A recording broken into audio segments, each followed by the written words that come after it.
Praktik mafia tanah menjadi bagian dari persoalan agraria di Indonesia. Masalah-masalah seperti konflik, sengketa dan perkara agraria serta pertanahan selalu mencuat setiap tahun seolah tidak dapat terselesaikan. Praktik persekutuan mafia antara pemodal, birokrasi di berbagai tingkatan dan aparat penegak hukum kerap kali terjadi di berbagai daerah. Persekutuan ini bahkan tidak segan menggunakan kekerasan oleh organisasi preman. Dalam praktiknya, mafia tanah lazim menggunakan organisasi preman sebagai kepanjangan tangan dari pemodal besar. Tidak jarang, di lokasi-lokasi yang sedang diincar mafia tanah, aparat dan preman juga sering hadir untuk menakut-nakuti warga yang mempertahankan tanah mereka. Beberapa praktik lazim yang kerap digunakan mafia tanah, pertama, pemalsuan girik, akta jual beli dan pengambil alihan dokumen pajak tanah dengan cara bekerja sama dengan oknum di pemerintahan dan pejabat pembuat akta tanah. Kedua, mengganggu pemilik tanah yang sah dengan cara dibuat menjadi tidak nyaman dengan cara seperti penutupan jalan, membangun bangunan fisik seperti pagar dan seng di sekitar wilayah tanah, juga menekan para pemilik tanah supaya menjual tanah dengan harga murah. Bertolak dari sejumlah kasus agraria di atas, Presiden Joko Widodo meminta aparat penegak hukum tidak membackingi mafia tanah. Jokowi ingin aparat memperjuangkan hak masyarakat serta memastikan ruang hidup yang adil bagi masyarakat. Selain itu, Jokowi meminta jajaran Polri agar tidak ragu menindak mafia tanah. Saya sudah berkali-kali menyampaikan bahwa tidak ingin konflik agraria yang terjadi di banyak daerah ini terus-menerus berlangsung. Dan saya tidak ingin rakyat kecil tidak mempunyai kepastian hukum terhadap lahan yang menjadi sandaran hidup mereka. Saya juga tidak ingin para pengusaha tidak mempunyai kepastian hukum atas lahan usahanya. Artinya, kepastian hukum atas tanah yang memberikan keadilan kepada seluruh pihak adalah kepentingan kita bersama. Pemerintah berkomitmen untuk memberikan kepastian hukum yang berkeadilan ini. Saya sudah berkali-kali melakukan rangkaian rapat kabinet teratas membahas hal ini. Saya sudah sering mengundang juga kepala daerah untuk menuntaskan konflik-konflik agraria yang ada di daerahnya. Saya juga sudah beberapa kali mengundang perwakilan organisasi masyarakat sipil untuk berdiskusi mengenai opsi-opsi pilihan-pilihan dalam penyelesaian setiap kasus tanah yang ada. Jokowi juga menegaskan pemerintah berkomitmen mengurai konflik agraria yang ada serta mewujudkan reformasi agraria bagi masyarakat. Selain itu, rakyat kecil harus mendapat kepastian hukum terhadap lahan yang menjadi sandaran hidup mereka. Fotokopi. Pemirsa, berangus mafia tanah, itulah topik dialog kita pada pagi ini. Presiden Joko Widodo menyatakan keseriusannya untuk memberantas mafia tanah di berbagai daerah di tanah air. Ia secara terbuka menyatakan ketidaksukaannya terhadap praktik-praktik curang yang dilakukan sekelompok orang sehingga merugikan rakyat kecil dan para pelaku usaha di negeri ini. Lantas bagaimana kelanjutan dari niatan Presiden ini? Dan untuk membahasnya kita sudah terhubung dengan staf khusus Menteri Agraria dan Tata Ruang BPN, ada Irjen Pol Hari Sudwiyanto. Selamat pagi Pak Hari, salam sehat. Selamat pagi Mbak Yulita, salam sehat selalu semuanya. Baik, Pak Hari, ini Presiden baru memfollow up lagi ya. Sebenarnya untuk mafia tanah ini kan bukan hal baru di negeri kita. Ya. Berangus mafia tanah. Jadi dari Kementerian ATR udah sampai di mana nih memberangus mafia tanah? Baik, terima kasih Mbak Yulita. Kembali ke konsep mafia tanah yang kita pahami. Mafia tanah ini dapat disebut juga sebagai sindikat atau komplotan yang melakukan kejahatan pertanahan dengan mengeruk uang dalam jumlah besar. Dan ini sangat mengganggu jaminan kepemilikan hak atas tanah yang sah seseorang atau badan hukum. Sehingga dapat mengganggu juga investasi, karena akibat ulah mafia tanah dapat membuat objek tanah yang semula tidak sengketa menjadi sengketa, tadi seperti yang saya sampaikan tadi. Berdasarkan laporan penanganan dan pemberantasan mafia tanah di tempat kami, modus operandi mafia tanah di Indonesia ini sangat cerdik dengan memanfaatkan celah hukum dalam sistem pertanahan di Indonesia ini. Seperti kita ketahui, status tanah serta alas hak penguasaan hak atas tanah di Indonesia sangat beragam. Ya, misalnya ada gire, kita tahu petuk, ikir, igendom, berponding, dan lain-lain. Terhadap alas hak penguasaan hak atas tanah tersebut berdasarkan ketentuan dalam Undang-Undang Pokok Agraria Nomor 5 Tahun 60, ini sebenarnya harus dikonversi menjadi hak milik atau hak guna bangunan atas nama perorangan atau badan hukum sebagai pemegang alas hak tersebut. Tetapi dalam beberapa hal terhadap alas hak penguasaan hak atas tanah ini oleh pemegang hak tidak dilaksanakan konversi, sehingga membuka celah bagi mafia tanah untuk membuat surat keterangan penguasaan tanah yang tidak benar. Ini digunakan untuk mengklaim suatu bidang tanah milik orang lain. Di Kementerian ATR BPN, Bapak Menteri sendiri, di bawah pimpinan Bapak Sopyan Jalil, beliau terus melakukan perbaikan sistem. Ya, salah satunya kita kenal ada program PTSL, ya, pendaftaran tanah sistematis lengkap. Dengan mendaftarkan semua bidang tanah seluruh Indonesia sehingga dapat diketahui dengan jelas kepemilikannya. Berikutnya, Pak Menteri menekankan kita harus menyelesaikan sengketa yang terjadi. Juga mematikan hak-hak lama seperti igendom yang sejak 24 September 1980, ini yang tidak dikuasai lahannya, ini tidak bisa lagi digunakan sebagai alas. Berikutnya gire, sejak tahun 91 sebelumnya juga sudah ada instruksi untuk tidak dijadikan sebagai dasar hukum lagi untuk perolehan hak. Berikutnya, BPN juga mengambil tindakan hukum yang keras dan tegas. Tentunya ini diharapkan bisa memberikan efek jera bagi para pelaku kejahatan pertanahan. Untuk mewujudkan hasil yang baik, Kementerian ATR BPN juga melakukan identifikasi permasalahan pertanahan. Dari permasalahan yang kita petakan, kita melakukan satu pembenahan, baik internal maupun eksternal. Ya, kita tidak pungkiri ada beberapa permasalahan pertanahan yang muncul dari internal, ya, internal BPN maksud saya. Ada langkah yang kita lakukan, baik preventif maupun penegakan hukum. Yang intinya, semua itu adalah upaya kita untuk mencegah terjadinya perbuatan kejahatan pertanahan. Berikutnya melakukan eksternalnya, kita juga melakukan kegiatan preventif berupa penyuluhan terkait dengan sosialisasi peraturan perundang-undangan yang berlaku. Preventifnya mencegah penguasaan lahan yang bukan miliknya. Ada beberapa lahan yang tidak dikelola, akhirnya dikuasai orang. Ya. Selanjutnya penegakan hukum. Ya. Kita melakukan kerjasama dengan Polri dan Kejaksaan untuk mengambil langkah yang tegas terkait terjadinya tindak pidana bidang kejahatan. Itu Pak yang bisa kita lakukan selama ini. Iya. Pak Hari, adanya keterlibatan orang dalam ini kan sesuatu yang bahaya ya. Tadi Pak Hari bilang ada tindakan tegas yang dilakukan. Apakah betul memang sudah tegas nih dari ATR sendiri kepada internalnya, BPN begitu kepada internal yang mungkin terlibat selama ini?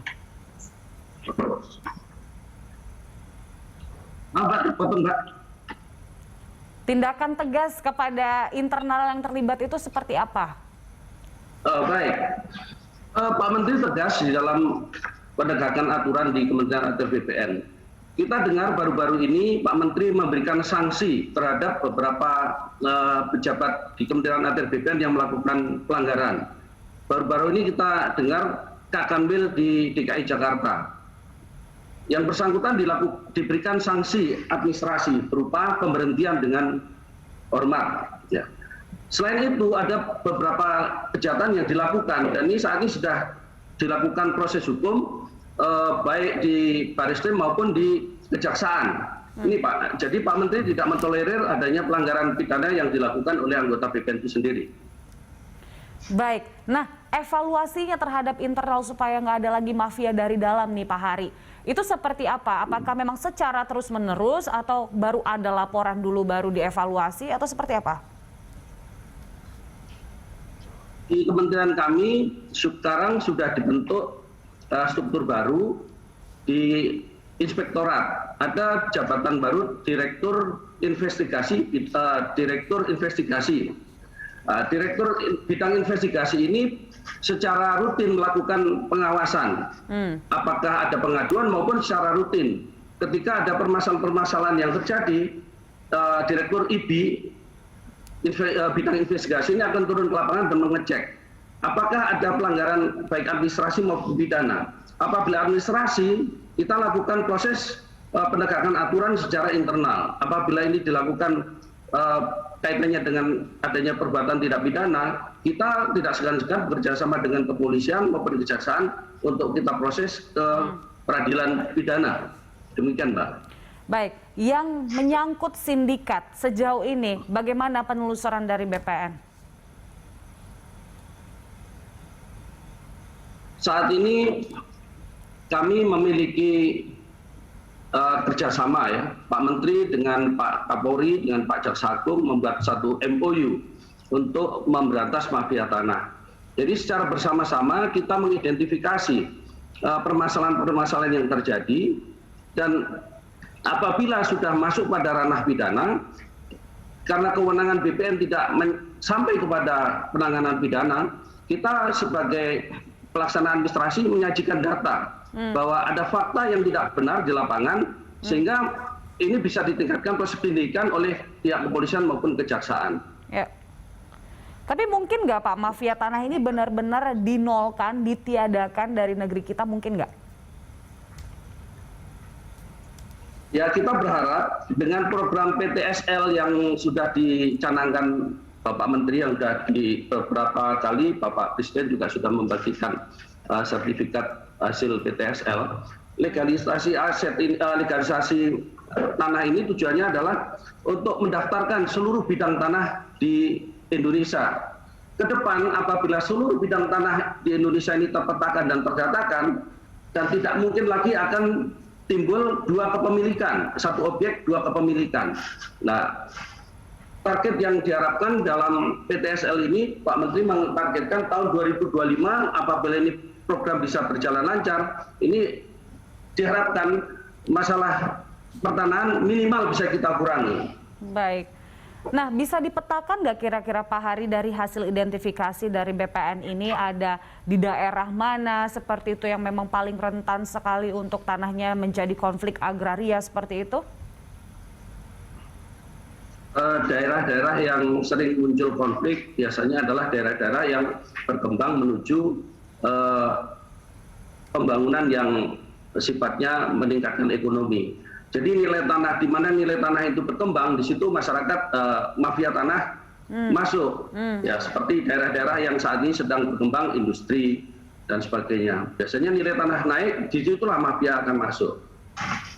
Nah, di situ pula dari ATR BPN ini langsung masuk atau harus ada laporan dulu dari masyarakat mungkin yang dirugikan dari perkembangan harga tanah dan sebagainya seperti itu? Selama ini kita menangani ada beberapa permasalahan yang dihadapi masyarakat. Biasanya masyarakat datang melaporkan. Nah, ketika masyarakat menghadapi satu permasalahan dan mereka tidak mampu menyelesaikan masalahnya sendiri, mereka akan menginformasikan atau melaporkan pada kami, dan kami juga akan turun langsung untuk mengecek apa permasalahan yang dihadapi. Nah, Pak Hari, dulu kan banyak masyarakat yang mungkin males gitu untuk berkaitan dengan birokrasi karena ribet dan sebagainya begitu. Nah, kalau sekarang masyarakat kalau misalnya mau mengadu ada sesuatu yang mungkin ingin dilaporkan, segampang itu nggak? Atau masih ada syarat-syarat yang sedemikian banyak sekarang? Nah, sejak tahun 2017 kami membuat MOU, ya, Kementerian ATR BPN membuat MOU dengan Kapolri. Bapak Menteri tahun 2020 juga menindaklanjuti MOU dengan Kejaksaan Agung. Dan MOU ini kita tingkatkan untuk membentuk Satgas Anti Mafia Tanah, Mbak. Nah, Satgas Anti Mafia Tanah ini tidak hanya ada di pusat, tapi kita juga sudah bekerja sama dengan Polda-Polda. Ada Satgas Mafia Tanah di provinsi yang diawali di Reskrim sebagai ketuanya, dan Kabid 5 di wilayah Kabid Sengketa yang ada di Kanwil BPN masing-masing provinsi sebagai pendampingnya. Dari tim ini setiap saat akan menerima pengaduan dari masyarakat, sehingga kita berharap masyarakat bisa tidak ragu-ragu lagi untuk melaporkan masalah ini. Dan kita juga tidak akan bisa tahu masalah yang dihadapi masyarakat kalau mungkin masyarakat tidak terbuka untuk memberikan informasi pada kami. Oke, jadi masyarakat bisa langsung mendatangi Satgas Mafia Tanah ya. Baik Pak Hari, kita jeda sejenak, kita masih akan lanjutkan sesaat lagi. Pemirsa tetaplah bersama kami di Good Morning Jakarta.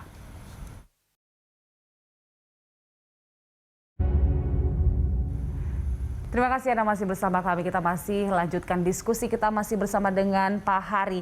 Pak Hari, kami melihat ada sedikit perbedaan nih. Kalau misalnya di perkotaan konflik agrarianya itu sudah ada sindikatnya begitu. Tapi kalau di daerah ternyata itu masih banyak yang cara-cara perampasan, bahkan teror dan sebagainya. Nah ini menyelesaikannya seperti apa sih? Ya. Kami punya mekanisme penyelesaian sengketa konflik perkara, Mbak, yang diatur di dalam Permen 21 tahun 2020. Ya. Baik. Ini memandu staf kita, petugas penanganan sengketa konflik pertanahan itu supaya di dalam pelaksanaan kegiatan ini bisa berjalan dengan baik dan ada SOP-nya ini. Di dalam pasal 6 itu juga diatur bagaimana ketika kita menerima pengaduan, itu kita melakukan satu pengkajian dulu. Ya, pengkajiannya, apakah perkara yang dilaporkan ini cukup ditangani secara administrasi atau bisa ke arah pidana. Ya. Untuk menindaklanjuti langkah itu, kita lakukan penelitian, kita turunkan tim melakukan penelitian. Apa yang terjadi sebenarnya? Kalau kepolisian ada penyelidikan, ya, penelitian. Hasil penelitian itu nanti akan kita lakukan gelar kasus dan diambil keputusan. Ya, keputusannya apakah itu nanti ada sertifikat yang tidak benar harus kita batalkan, atau juga mungkin orang yang memohon hak sementara selama ini tertunda atau tidak terlayani, ini bisa dilayani. Berikutnya penyelesaian secara perdamaian, kita kenal dengan mediasi. Ya, tentu harus ada keseimbangan kedua belah pihak yang minta diselesaikan. Ini biasanya kalau di daerah pinggir-pinggir kota, biasanya dengan mediasi selesai, karena rasa kebersamaan itu masih ada. Berikutnya penyelesaian melalui jalur litigasi atau penegakan hukum. Nah, biasanya kalau di daerah perkotaan, ini karena nilainya tinggi, nilainya harga tanahnya itu mahal, banyak sekali pelaku kejahatan itu menggunakan modus-modus yang mengarah kepada perbuatan tidak pidana. Dan ini tidak bisa diselesaikan hanya dengan tataran administrasi yang kewenangan yang dimiliki oleh BPN. Tentu kita harus bekerjasama dengan kepolisian maupun kejaksaan untuk proses keperadilan. Demikian, Mbak. Memaksimalkan hukuman ataupun sanksi pidana seperti itu. Selama ini ada kendala nggak sih, Pak? Kendala tentu ada.